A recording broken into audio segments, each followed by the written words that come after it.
Two guys talking about the good old days. Half of it's truth, the rest's a haze. If it bombed back then, it kills right now. Yeah, memories funny like that somehow.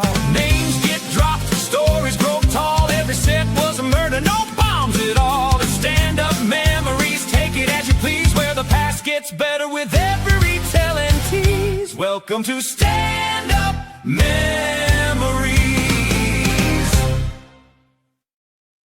Love the new song. Love the new song. And I don't know whether I love the new song or it's just because I hated the last one. But good job. That's Michael Zinn. That's our producer put that together. This is Stand-Up Memories. That's Jackie the Joke Man. Plug Martling. his website.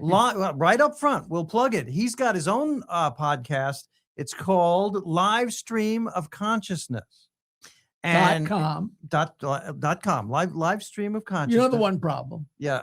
I don't think any of our listeners can spell consciousness. Consciousness. I think they can. Okay. Live Stream of Consciousness. And it's for people who believe in things that you can't prove. It's a podcast that's like when you say you had a good set. When I had a good set. That's let's not go on and on, but Live Stream of Consciousness. It's fun and it goes into really cool subjects. And check it out. It's just a fun podcast with our producer, Michael Zinn. And here we are. It's just like Christianity. It's just a goof. All right. That's hurtful for a lot of people. Now, we have a great guest. We have a terrific guest, a wonderful comedian, and he's in our podcast waiting room. He's coming to us online. And here he is, ladies and gentlemen, the Coach Tom Whiteley. Yay! There he is. Thank you, Coach, for being here. This guy is a longtime comedian. We go way. There he is. There's the applause. And was that canned? Was that canned? Yes. No. There's That was 400 canned. people right here in the studio. Oh, tell him right. I said hi. Now, this guy, we go back to, I think, to the early 80s. This man, he's known as Coach Tom Whiteley because he actually is a comedian and a football coach. He's always done these two things, two very odd things in many ways. And when he performs, I think you're comfortable. It's part of your character. What do you got on your head?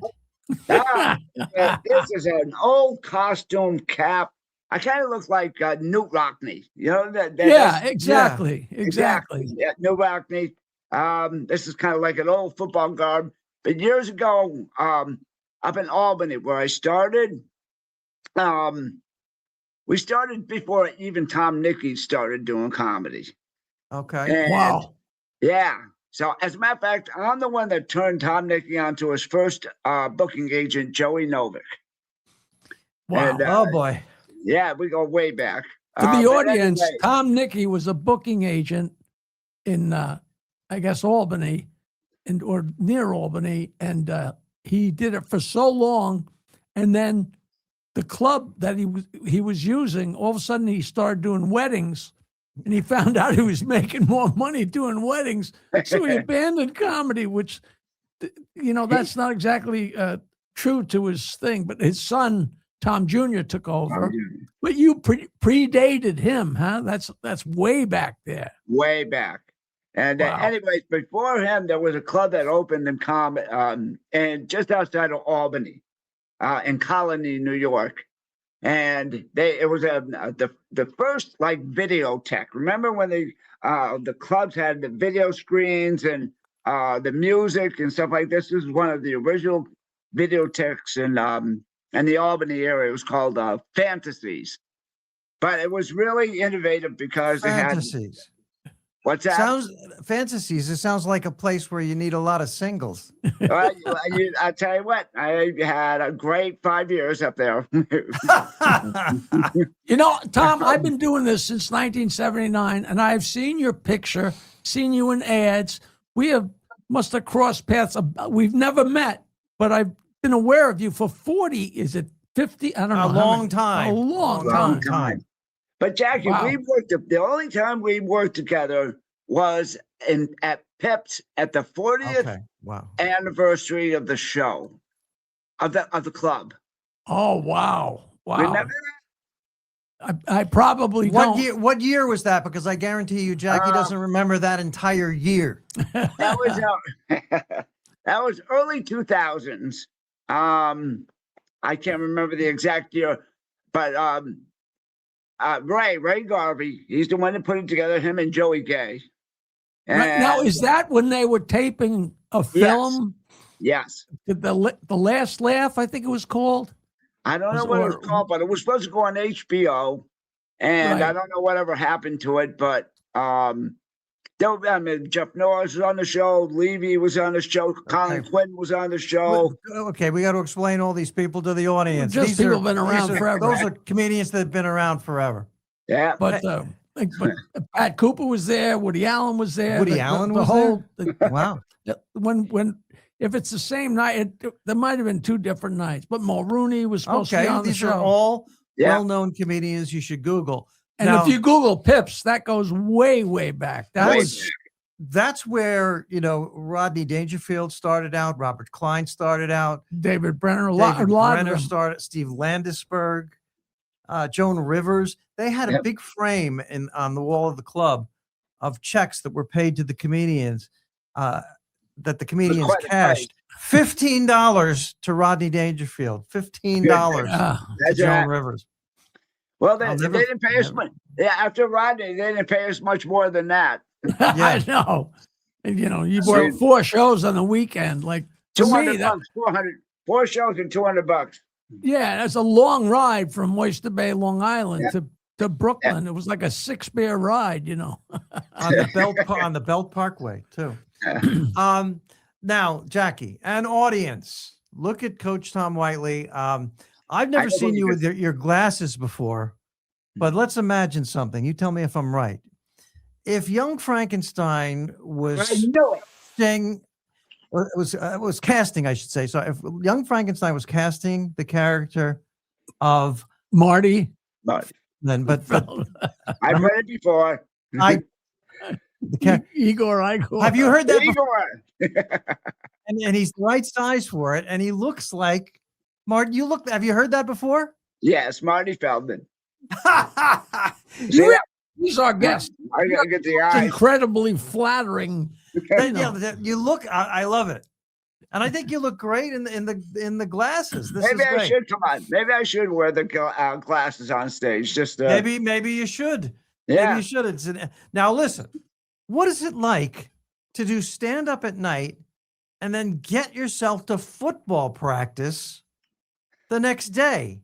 It's a bitch, Pat. It's a bitch, Pete. It was hard to do.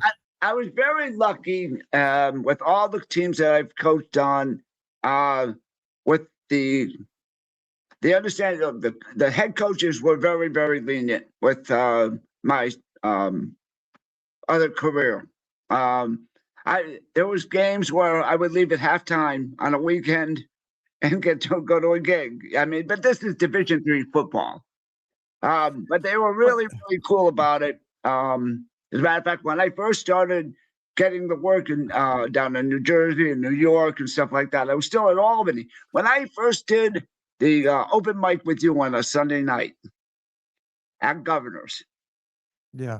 That was the very first time I hit that stage. And that was after Fantasies closed. So I was looking to continue my comedy work.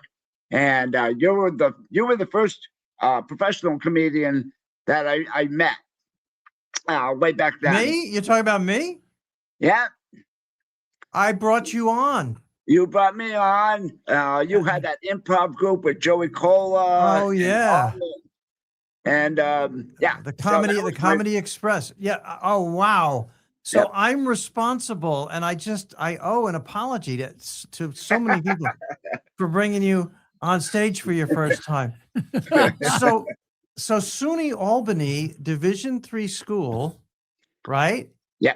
And what was your specialty as a coach? I was the defensive line coach. All 5'3" of me.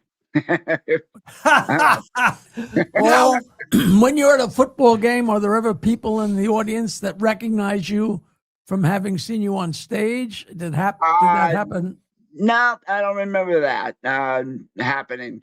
But one funny story is when after I left Albany, I moved to New Jersey, be closer to all the action and continue to coach football. I coached at William Patterson University in Wayne, New Jersey, and I had booked a gig down at Glassboro State, which is now Rowan University, and we were playing those guys. And I had a show right before the game. I didn't make it for pregame. My head coach knew I was doing a show, and I ran on the field just on time for kickoff, right after the show. Coach, I know about this. Coach doesn't like to talk about it, but he got in big trouble when his team lost to St. Mary's School for the Blind in overtime. That's so he was coaching the defensive line. They were beaten up in that game. You know what? I enjoyed coaching that. When I first got to Albany, I was the JV offensive line coach. I was a grad assistant. University of Albany was considered back then a coaching factory. Them in Miami of Ohio. Coach Bob Ford put out coaches all over the country, successful coaches, and they all started out as grad assistants. As a matter of fact, the new head coach for Miami Dolphins was a Albany alum. Wow. But yeah, as a matter of fact, he just won a very, very prestigious college football award last January, 2 Januaries ago, the Amos Alonzo Stagg Award. And that is for coaches that have done a whole lot for or made a big difference in the game of college football. Bear Bryant got that award, Joe Paterno, Bobby Bowden, and here's Bob Ford. Yeah, Bob Ford from Little Albany State received that award. So I'm proud of it. Yeah. You should be. I'm just sitting here thinking. At what point did you move to Jersey? Roughly what year? I moved to New Jersey in the spring of 1986. So. Yep. Okay. So I'm imagining you're 5'3", you're coaching the defensive line. How many times, and you're trying to give them directions and tell them what to do. How many times did you find yourself saying, "Hey guys, I'm down here"? Yeah, I'm glad you brought that up. You know what, Pete? I call them all over and I tell them to take a knee. And God damn it, they were still taller than me. They took a knee and they were taller than you. You guys. You gotta work hard. You know, I go to chest bump them, and I hit them right in the crotch, man. That's funny. That's funny stuff. I love it. So, we ask a lot of comedians this. What caused you to go into stand-up comedy? I mean, you know, what made you do it? Well, that's a great question. As a kid growing up, used to listen to Bill Cosby albums all the time. My parents bought the first album, Why Is There Air? Why Is There Air? Yeah, classic. Yeah. And I got the biggest kick out of it. I had it all memorized. I was about probably 10.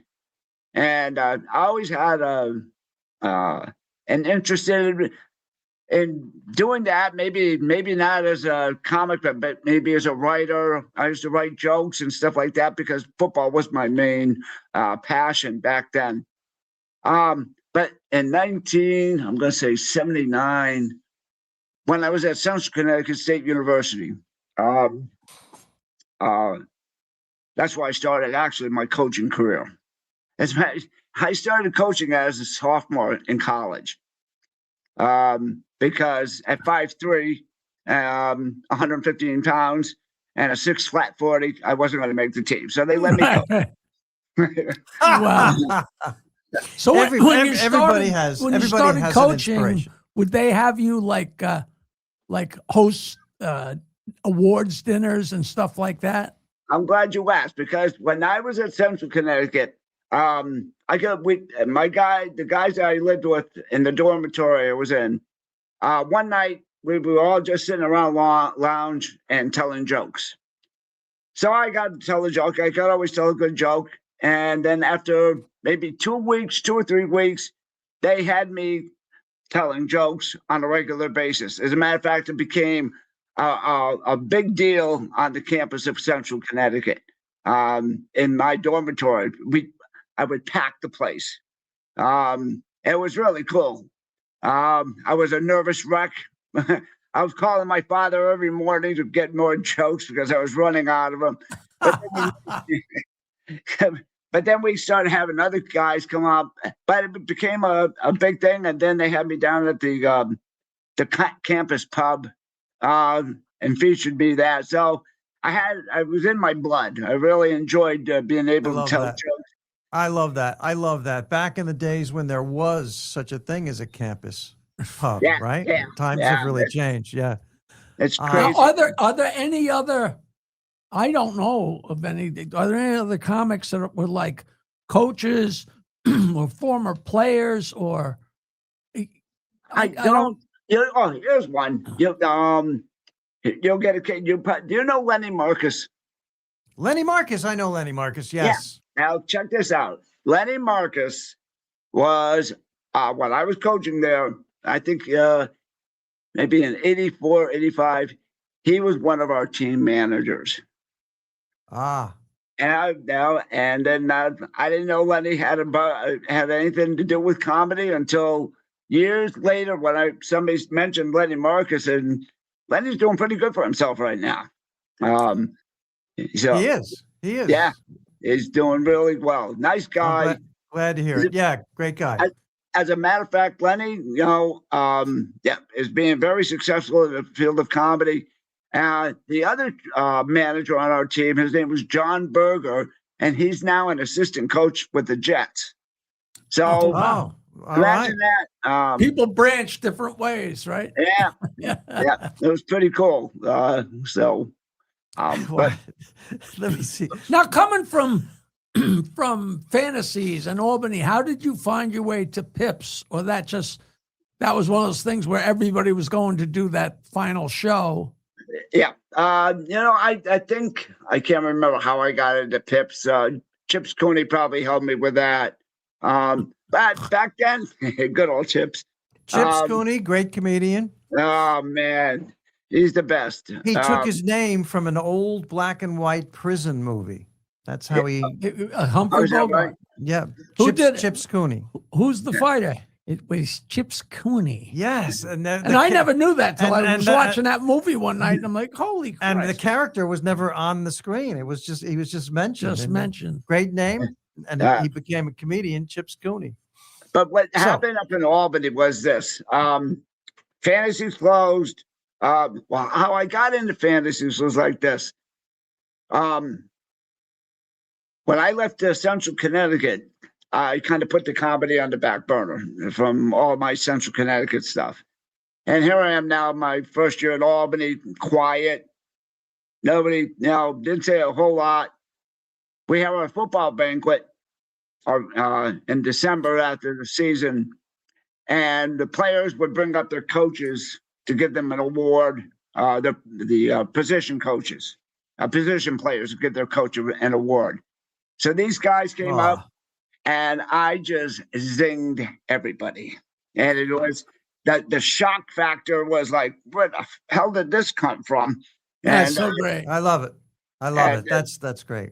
The following year, they had me host the banquet, and that went real well. And one of the kids on the team was a bouncer at Fantasies, and he said, "Coach, why don't you give it a try over there?" So nice. I love how people start. I'm still not clear. Fantasies, was that a comedy club or was it a everything club? It was an everything club. They had like I said, a videotheque, a full bar. They had a great restaurant, and then upstairs there was a second level that held about 60 people, and that's where they had the comedy. We had 2 shows Friday and 2 Saturday, and we packed. Great memories, man. How would you describe? You're a comedian. Let's talk about your comedian life. How would you describe your act? It makes no sense. No. I go by the coach, and I just, yeah, with the hat and the character, I just kind of, I'm very animated. I'm kind of like a Robin Williams. I kind of, if you want to compare something. Well, I look at you have rapid fire one-liners, and I think goofy is a compliment for a comedian. Goofy, silly, high energy. Do you wear like a football jersey or any of He that? wears that. I wear this. That's all I need. And I wear my pair of shorts. I got my whistle, and usually at least a neat shirt. Yeah, He does. That's it. Yeah, I know his wife. See that hat? He wears that hat to bed. I heard. I'll tell you what. This is the original hat from 1980. Well, when I started Fantasies, I wore the hat. The club owner, I used to sing the Post Raisin Bran song. It's Raisin. Yeah, I remember that. Okay. I remember. And the manager said, Whiteley, put this little purple hat on. You'll look more like a raisin. And it stuck. I didn't come on the show on his shows with the hat. I just went into the Post Raisin Bran somewhere in the middle. But one night I decided, well, let me go on with it. And went right into the song, and the people loved it. So it stuck. And comedians are superstitious, so you just keep the hat, and if it's not broke, don't fix it, right? No, well, here's the thing. The original hat is sewn in to this hat because it was falling apart. So I wasn't going to give it up, and I got another hat so that I had my old hat still with me. I had no idea if he was bald underneath. No, you took it off. You got a healthy head of hair. Great. Yeah. All right. And I want to just, I think there's something cool. A small detail. Everybody watching, this is a small detail. Look at your screen carefully. There is something very cool in the background. I love peanuts. You've got a framed picture, and I know what the caption is, and I know why it's up there because you're a football guy. Yeah. Do you reckon? Okay, Coach, I love Charlie Brown and Lucy's got him, and you please explain why you have that on your wall. You know what? That's my wife's decoration. It wasn't me putting it up there, so somebody gave it to her, and she put it there. Okay, let me explain something. Now, I was looking at the wrong picture, and I thought you said I love peanuts, but I didn't realize you meant Charlie Brown. the Charlie Brown thing. That's the classic. So listen, Coach, what I was looking for is an answer about how it's near and dear to your heart because you're a football coach. The classic scene of Charlie Brown running to kick the ball and Lucy always pulling it away, and he goes flying. That's classic. But apparently it means nothing to you, and your wife put it up. So I was, but it's funny how that expression has found its way into the lexicon. Like, oh, Lucy, it's not like Lucy with the football. No, I mean that is in the American lexicon. But whenever it was a running joke. It was a running joke for Peanuts for years. Charlie Brown could never get a kickoff. Yeah, I mean it's meaningful to me anyway. That's me why too. I called attention to it in the background. You're in Connecticut now, right? Yep, I live just outside of Waterbury. I teach down in Bridgeport, Connecticut. Nice. I'm an elementary phys ed teacher, and I'm taller than most of my kids, so I got that going. Oh man, that's so fun. I'm telling you what, Pete. Now I'm 68 and I'm feeling it. And oh, come on, you look great. Thank you.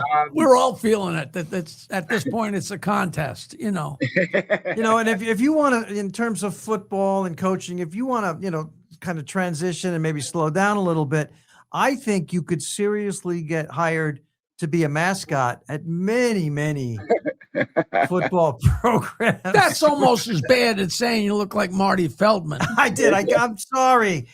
Actually, I'm joking, and that's a compliment. Well, right? that's so fun. Rapid fire. If I get done with a show, if I take my hat off, people don't know who the hell I am. They'll walk right by me. I was going to say, once you took the hat off, I'm like, who the hell is that? Yeah. So I have to keep the hat on after the shows. And the new people coming in, if there's a second show coming in, I'm getting a lot of weird looks, but what are you going to do? Yeah. The hell with them. And you love stand up, and you're going to keep doing it. I mean, there's no. Yeah. It's challenging now these days, but I'm still doing okay, and gratefully have my teaching job, so everything's good. Is that old fart Brad Axelrod still alive and kicking up in Connecticut? Yeah, as a matter of fact, Brad lives maybe 2 towns over from me in Hamden. He's folks for our audience. He's a booker that's been around. He used to have a really nice club in the early '80s that was one of my favorites. Long Island, you think of Governor's Comedy Clubs and Connecticut for the longest time, and they still are out there. Treehouse Productions. Treehouse Productions. Yeah, absolutely. Yeah. He sold that a couple of years ago. Yeah. Treehouse, and now he's doing a lot of fundraising shows. Absolutely. Yeah, and I've been on him. He's a good character. Yeah, he's a good guy. Good character, Brad Axelrod. Yeah. Now, a funny story with go ahead. Westport. Remember the Westport? That was a great room. The Westport Treehouse. Oh, terrific. Yeah, that was a nice room. Anyways, I'm working with Bill Campbell. You know Bill from Boston? I do. I don't know. I've worked with him. Anyways, I'm doing my first weekend for Brad, and he puts us up. At the hotel was right connected to the restaurant, and I don't know if Brad was cheap or what, but Campbell and I had to share a room. So back then, there's a whole new level of cheap to describe Brad Axelrod. A whole new level, but go ahead. Sharing a room. So anyways, back then, I was in my early 20s. I used to sleep in the Raw. Oh my God. So much to the surprise of Bill Campbell, when I got up in the middle of the night to go to the bathroom, he was probably wishing Axelrod had put us in separate rooms. But that is one way to get your own room, isn't it? Yeah, that is. Naked, completely naked, and getting up, and you still, except for the hat, you sleep in the hat, don't you? Yeah. I know what? I gotta really wash this. I haven't washed this thing in 40 years. It's kind of like walking around with a freaking smelling salt on my head. Okay, well, thank God. Thank God you're coming to us online and not actually in the room. Yes, with us. That was very kind of you. I love it. Tom Whiteley, a terrific comedian. Remember that name, Coach Tom Whiteley. That's an easy one to remember. It's Coach Tom. Great name. It really is. A terrific life as a football coach and a comedian and a great guy. Lovely wife that I met in the 80s at the comic strip in Fort Lauderdale, where we were both there having a lot of fun. We have been there. That was a wonderful place. Sherry says hi, Pete. She says tell hi. Sherry I say hi right back. And I will. And those were fun days of just. Those were fun days. Spent a lot of time at the poolside there. A lot of time over at the when the Yankees used to train. And yeah. Coach and I went to a spring training game, and when the Yankees, how long ago it was, in Fort Lauderdale. It was Fort Lauderdale, and it was so long ago. I remember Gehrig looking really good in the spring. It's funny because I just booked a guy. There was a two-man group called Mac and Jamie. Yep. And Jamie Alcroft emailed me, and he said, it was a mass email, probably went out to every podcast. And he said, who wants to do my podcast? And I wrote back, I don't know if you remember me from the Fort Lauderdale comic strip. And he wrote back, I don't know if I sent this to you. He said, I would love to do your podcast. We can talk about the time you and me played tennis when you were tripping. And then he put in parentheses, you won, which was very flattering, although I haven't done acid since college. But maybe I told him I was, But he's a good guy. We got to go. All right. Yeah, we got to get moving. Hey, Coach Tom Whiteley, thank you for coming on. Let's do this again. We will do it again. You are great. You two drop into give me 20. Okay, let's go. All right, I'm going to be at Rodney's on First Avenue and 61st Street, Saturday night, May 23rd in Oh, God. glorious New York City. It used to be Dangerfield's, and I'm very excited. And all my old Friar friends are supposedly going to be gathering there because we have no club. I just heard today the actual building's been sold, so it's very sad. But that's a whole nother show. Tom, you were great. Coach Tom, thank you. Jackie. Thanks, Pete. Tom Whiteley, Jackie the Joke Man, Martling, Peter Bales, Stand Up Memories. We will see you next time. Have See a you good later. night, guys.